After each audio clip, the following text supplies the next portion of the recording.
Please join me in welcoming Adrian Parr to our today. Perfect. Hi, folks. Thanks for joining me via Skype. I was planning on attending in person, but I've been doing a lot of filming in the Arctic following Native American communities that are suffering from sea level rise, and unfortunately there was a tragedy with one of the members of the community as a result of thinning ice. He's now disappeared when he went out on a seal hunt, and there was a massive search party that went out looking for him, and they still didn't find him, but we don't have much hope a few weeks later. So it meant that all my travel plans heading back to Cincinnati in time to fly back out to you were disrupted. So I appreciate your understanding on this. Anyway, I'm going to jump straight into it. I'm going to talk about water rights and water justice with a focus on recent events that have happened in the United States, in particular in Flint, Michigan. And I'm just going to sort of launch straight into this talk. Adopted in November 2002, Article I.1 of General Comment 15, that the United Nations Committee on Economic, Social and Cultural Rights states that the human right to water is indispensable for leading a life in human dignity. Simply, water and sanitation are the focus of the UN Sustainable Development Goal number 6. With it, the organisation aspires to ensure the availability and sustainable management of water and sanitation for all. Now, for the United Nations General Assembly, realising the human right to clean and safe water and sanitation requires that states and international organisations provide financial resources, capacity building and technology transfer through international assistance and cooperation, in particular, they say, to developing countries. Now, there are a few basic water and sanitation statistics that are often cited by international or non-profit organisations to support and advance the Sustainable Development Goal number 6. For example, in sub-Saharan Africa, the number of people using an unimproved source of drinking water increased 24% from 1990 to 2011. That's approximately 63 million people. And in 2015, despite 4.9 billion people benefiting from the use of an improved sanitation facility, there are still 2.4 billion people who are not. In turn, unmanaged fecal waste continues to pose a serious risk to the health and well-being of many people, the majority of whom live in growing slum settlements of the developing world. And my last film project, The Intimate Realities of Water, looked pretty closely at how women in Nairobi slums are being impacted by this. So if currently 827 million people are living in slums, and each month 5 million people are added to the slum population of the developing world, the issue of access to clean water and sanitation is mounting as each day passes. Now, I'm not going to take issue with whether or not water is indispensable for a life of dignity, or if it's the basis for the realisation of other human rights, such as health and gender equity and so on. And I'm also not going to take issue with the United Nations request that states, international organisations act to institute access to to clean water and sufficient sanitation services. I think these are all self-evident claims, because without water there is no life on Earth. And on average, a person can survive approximately 3 weeks without food, but only 3 days without water. So I'm much more interested in exploring how the realisation of a water right is a political action, one that has the potential to turn into political power. So the question is, what kind of political powers does realising a right to water, and a right to water in the US, produce? What I'm interested in unpacking is how the demand for environmental justice contains within it an appeal to human rights. And in this instance, that would be the right to clean water.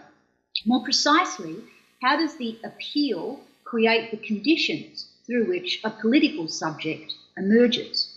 Remember, United Nations Resolution 64-292 explicitly connects clean drinking water and sanitation to the realisation, I quote, of all human rights, unquote. So given this, is it politically effective to inscribe water politics with a rights-based approach? Can such an inscription be the basis for an inclusive and emancipatory political project? So what the commonly cited statistics of the developing world in support of Sustainable Development Goal 6 conceal from view the water and sanitation trials and tribulations plaguing communities of the developed world, such as the United States. And I think, the water crisis in Flint, Michigan is just one example that managed to break through the pervasive silence surrounding water injustice for one of the wealthiest countries in the world. In 2016, the United States was ranked the 13th richest country in the world. Qatar was ranked the first. And the ranking was calculated using gross domestic product based upon per capita purchasing power parity. So like most statistics, this one I think needs some context. And a lot of my work is about humanising these kinds of big numbers. So it needs to be contextualised if we want to sort of comprehensively understand how the wealth inequity nexus amplifies the increasing urgency of clean water practices and conditions in the United States. So in addition to being one of the wealthiest countries, the United States is also one of the most inequitable. Wealth is concentrated in the hands of a few and it's not evenly distributed. Or if we want to follow neoliberal parlance, it doesn't trickle down. In 2011, for example, the Centre on Poverty and Inequity at Stanford University sounded an alarm bell, reporting that the overall level of wage inequality in the United States was fast approaching the extreme level that prevailed prior to the Great Depression.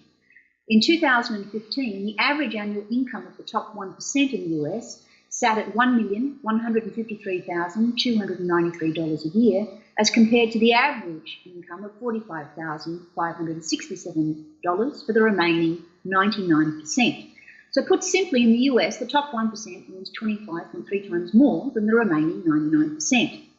However, it's not only income disparities that flesh out the picture of US inequity. In 2016, nearly 500,000 people on any given night were homeless, 22% of them were children, and 69% were under the age of 24 years. In 2009, US students living in families from the bottom 20% of family incomes were 5 times more likely to drop out of school than students living in high-income families from the top 20% of family incomes. Now, employment success and income earning capacity are directly connected to the number of educational qualifications a person completes. Yet it's not only the poverty that individuals' families experience that impacts high school dropout rates. Some communities struggle with multiple forms of disadvantage: under-resourced schools, insufficient numbers of after-school care programs, few parks and children's playgrounds, a lack of healthy food options, poor health, reliance on welfare, substance abuse, unemployment, poor quality housing, residential instability, overcrowded housing, and polluted environments, all of which materialise into numerous forms of violence: negative stereotyping, racial profiling by law enforcement, crime, segregation, and discrimination. Now, inequity is experienced differently according to where a person lives, their gender, their age, their sexuality, physical ability, race, and ethnicity. And there are stark gaps between who has access to quality healthcare, education, and housing and those that don't. And this really did begin to play into how inequity kind of played out around the Flint water crisis. So these gaps deepen and complicate how inequity works across the United States, and it's typically poor minorities who suffer the most. As William Julius Wilson pointed out, any comprehensive understanding of how poverty works must combine structural explanations with cultural ones.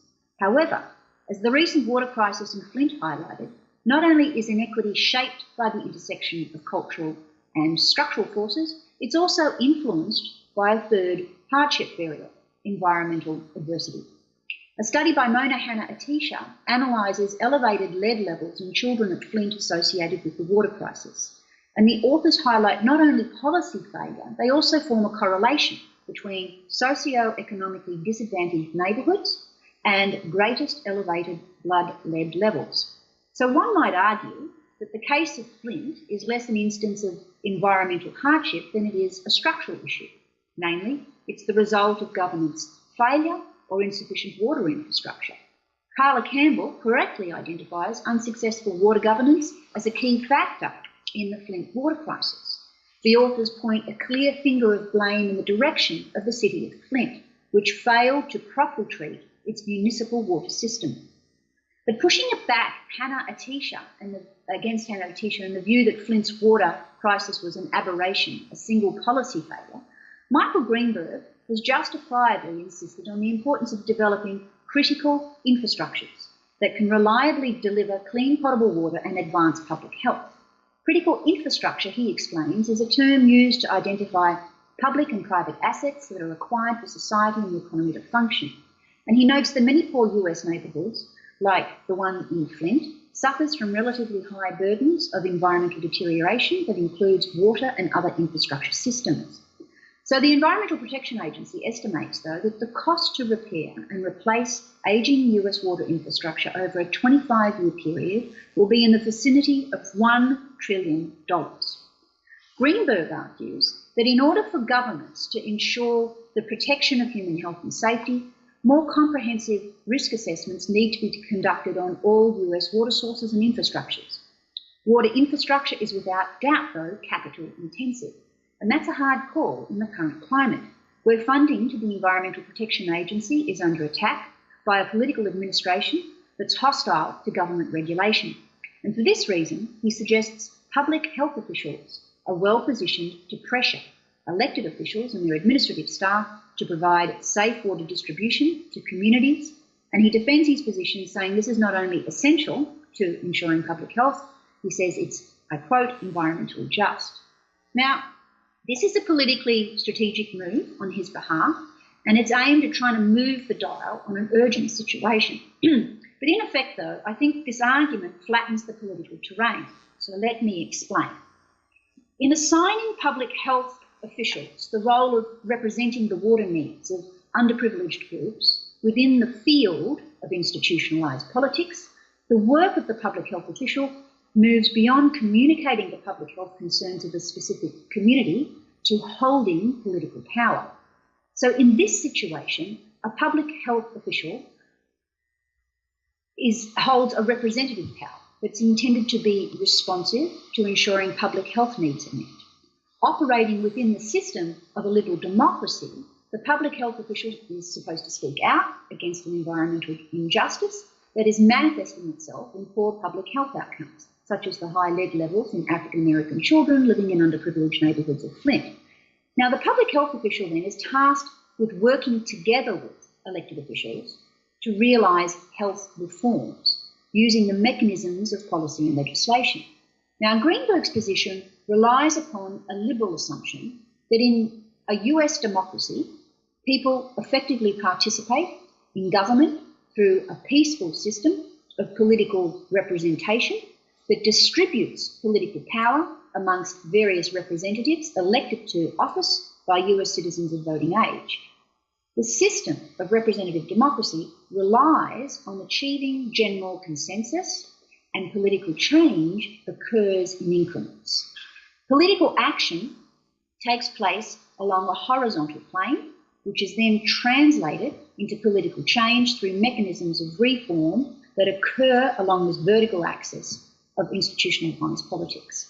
Now, these assumptions of reform-based political change, however, leave intact the undemocratic systems that led to the water crisis in the first place.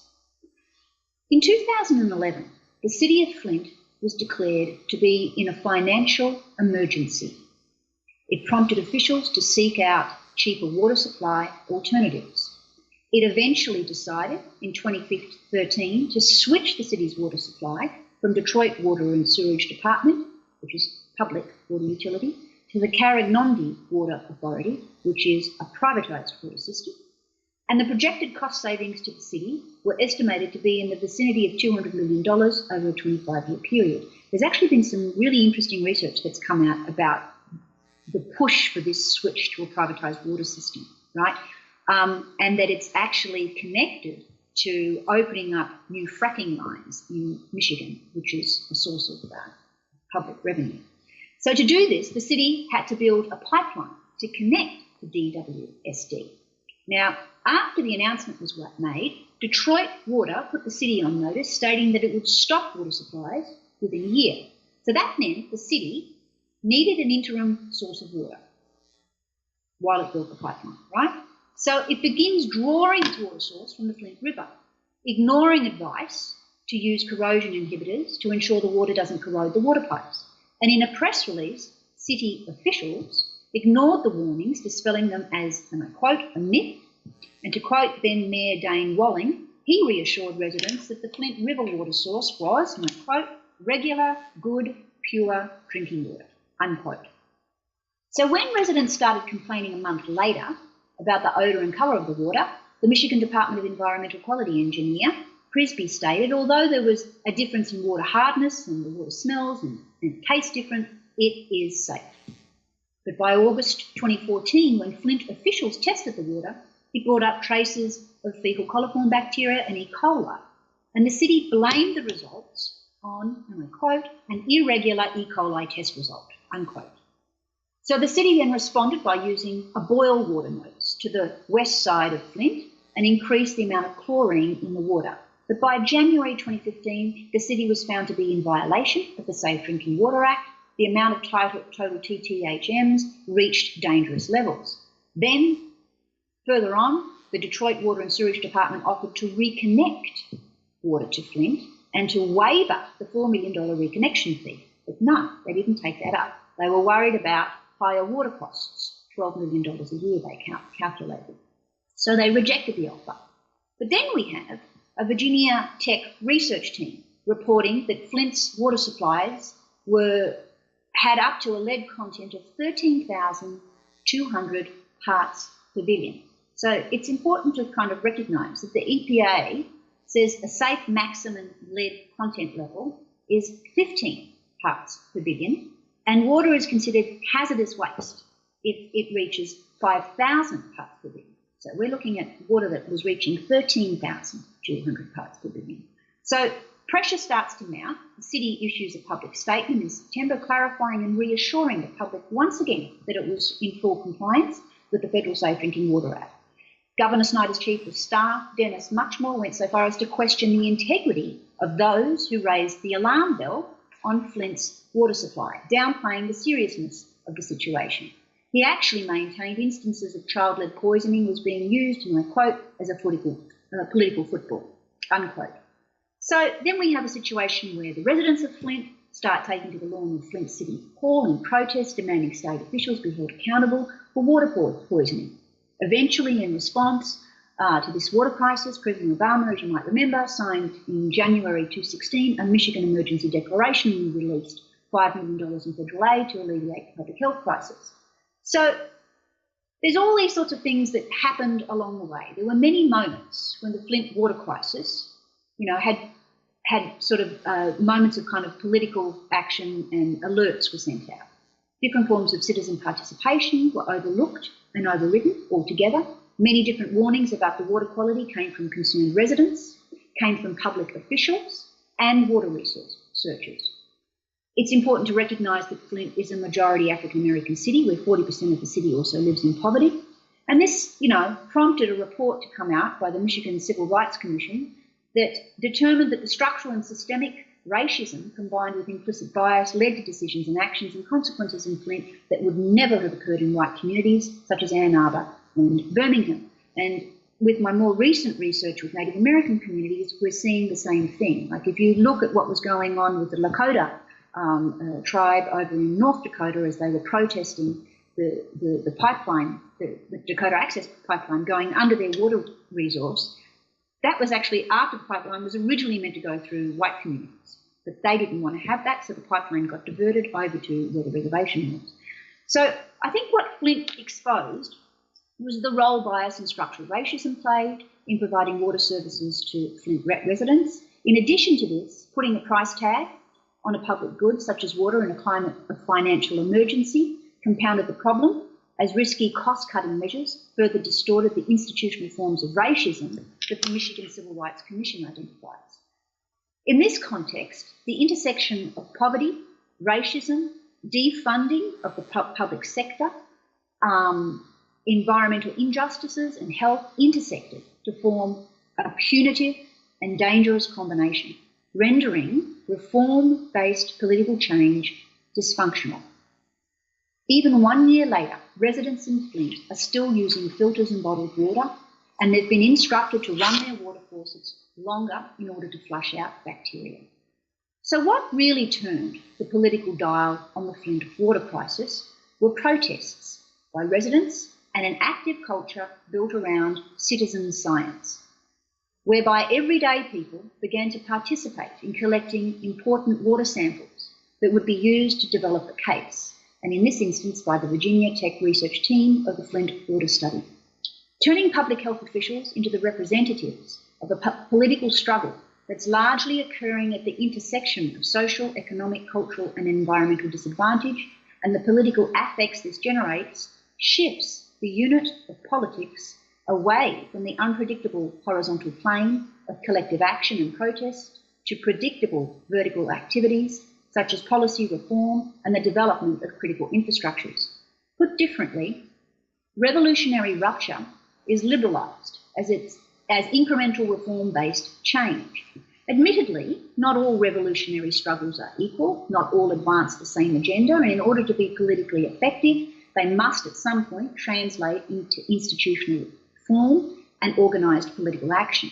And for these reasons, I understand the politics of water to rest upon a common right, not an individual human right to water, rather a right that recognises multiple sites of struggle as the subject of water politics.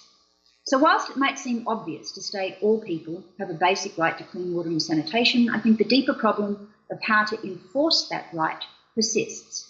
To de-link rights-based discourse from the social, economic, cultural and political struggles in which any right is realised depoliticises how water resources work in contemporary life. In the current neoliberal climate, the privatisation of water resources is the new norm, dominating the realisation of water rights the world over. A rights-based framework assumes the connection between water resources and human well-being is a property relation. As the UNHCR states, and I quote, "Human rights are rights that are inherent to all human beings," unquote. Furthermore, a human right is inalienable and universal, that is guaranteed by law. The right to water appeals to a distinct and bounded entity, demarcated and protected under the law.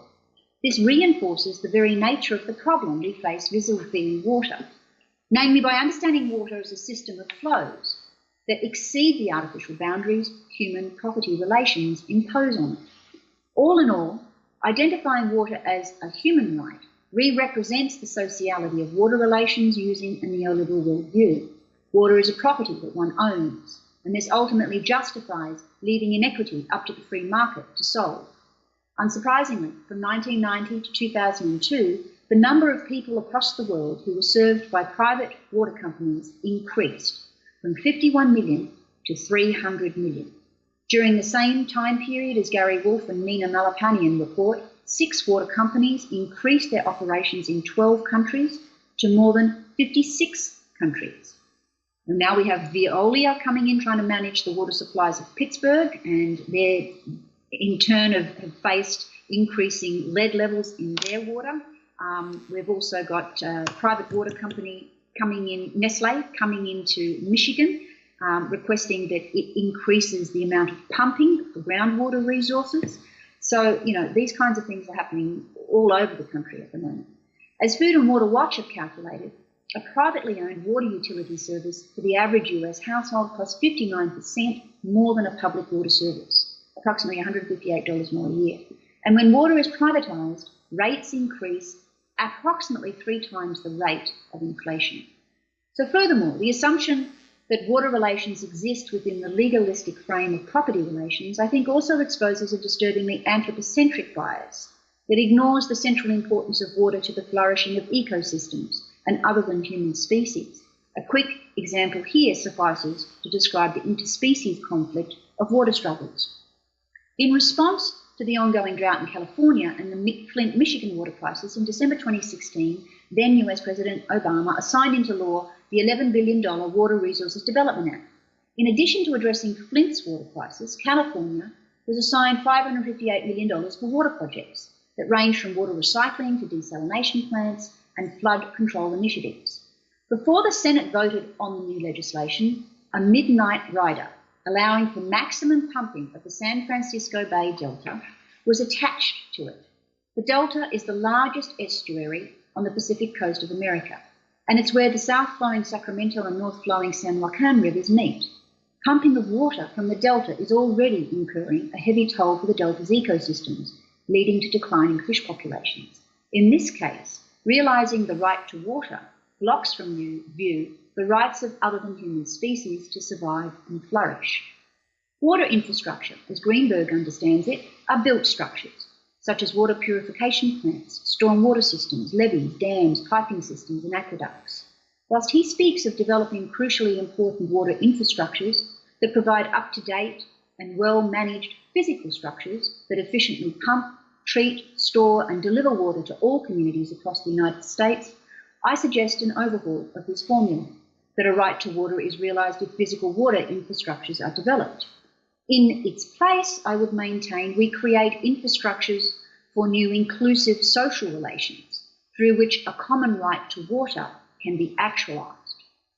As a social relation, the struggle for clean water allows us to recognise the importance of working and creating solidarities across social movements. Clean water, as already demonstrated, is not an isolated phenomenon. It's imbricated in issues such as clean energy, minimum wage, access to affordable healthcare, quality education, quality housing, healthy food, tolerance of diversity, better resources for public institutions, all of which are central to a variety of other social movements, like the women's, LGBTQ, migrant, Black Lives Matter, Indigenous, peace, animal rights, citizen science, and climate justice movements.